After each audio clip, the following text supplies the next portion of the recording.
Hello there and welcome to Cansanity. Today I thought I'd show you how to make two quick and easy meals. One of my favorite meals to make is black bean quesadilla. It's quick, it's easy, and it's packed full of nutrition. So I'm just going to show you how to do that. So I've already started to saute up a whole small chopped onion in a little bit of olive oil. So to that I'm going to add a whole chopped green pepper.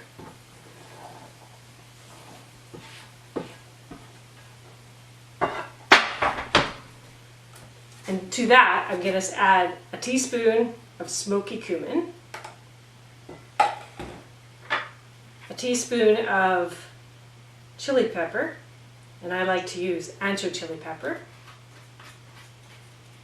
a half a teaspoon of black pepper, and a half a teaspoon of salt. Stir that up.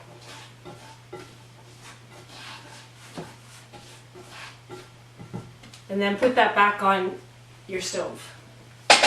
Saute that for about 5 minutes. You want to release the flavor of the spices and have the pepper and the onion absorb some of the spice mix. So just saute that up a little bit.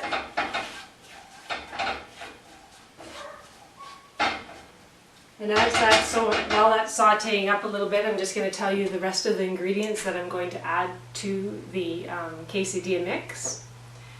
I'm going to add a whole can of rinsed black beans, a 19 fluid ounce can or a 380 milliliter can, a half a cup of canned corn,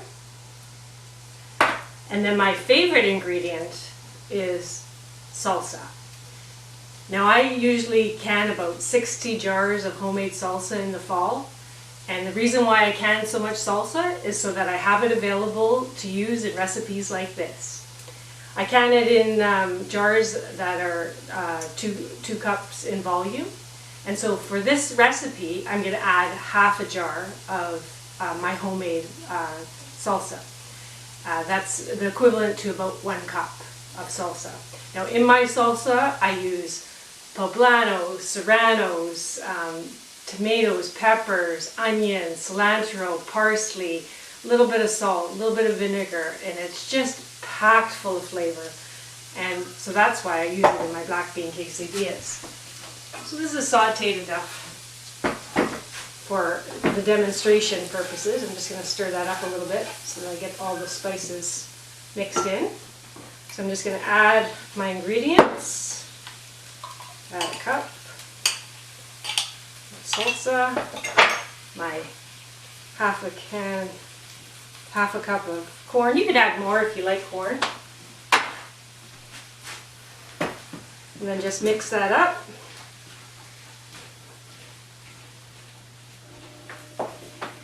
And as you can see, this makes quite a good amount of filling. It's about a 4 serving size. And today I'm just going to cook up 2 quesadillas for lunch. And so I'm just going to put that on the stove for a bit to warm that through. So you can just put that on the stove to warm through for about 5 more minutes. And then once that's warmed through, you're going to take your quesadillas and open them up. And then take your filling and spread that nice and evenly on your quesadilla, just on half of the size.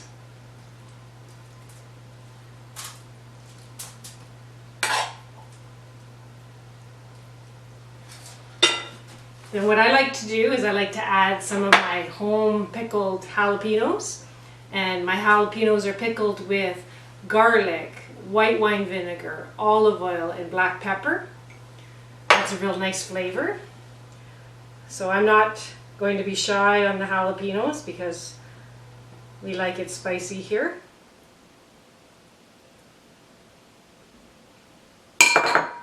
And then you just top it with some shredded cheese. I happen to have some marble cheese in the house, so that's what I'm topping my quesadillas today with. I like to, if I am going to go out and purchase the cheese for it, I like to pick a sharp cheddar. But like I said, I happen to have some some marble, so that's what I'm using. Then you just fold that over. Give it a press. And then you pop it into an oven that's been preheated to 425 degrees. So we're going to cook that in the oven for just 10 minutes, and then that's done. So while that's cooking, I'm going to show you how to make a quick and easy butternut squash apple soup. Butternut squash is a fabulous squash to make soup from. It's available all year round in the grocery store.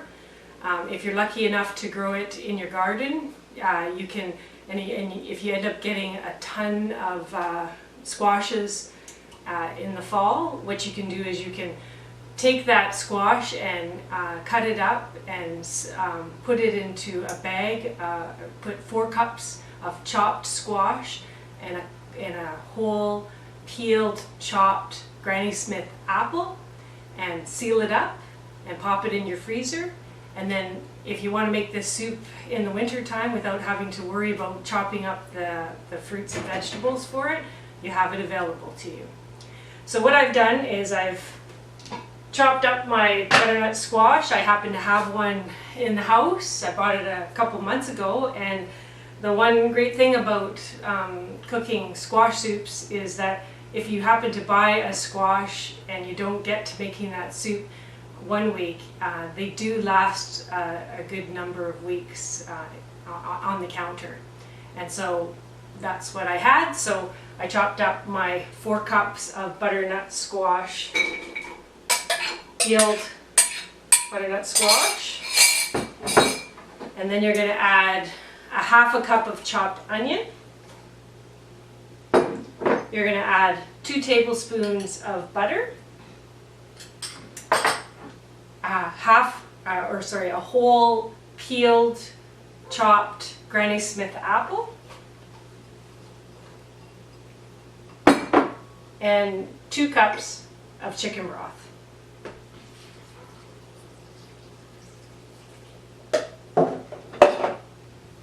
I chose to use a slow cooker today because I want to get back outside into my garden. And so to cook it in a slow cooker, you're going to cook this soup for 3 hours on high or 5 hours on low. Once that's cooked, you're going to use a hand immersion blender and blend it up. And if you don't have that, you can put it into a food processor or a blender, blend it nice and smooth, and then boom, there's your soup. It's done. Now the way that I love to serve this soup is with blue cheese. And so I just put some crumbled blue cheese at the bottom of the bowl, pour that hot soup over top, and it's delicious. Hope you enjoyed this video. Have a good day.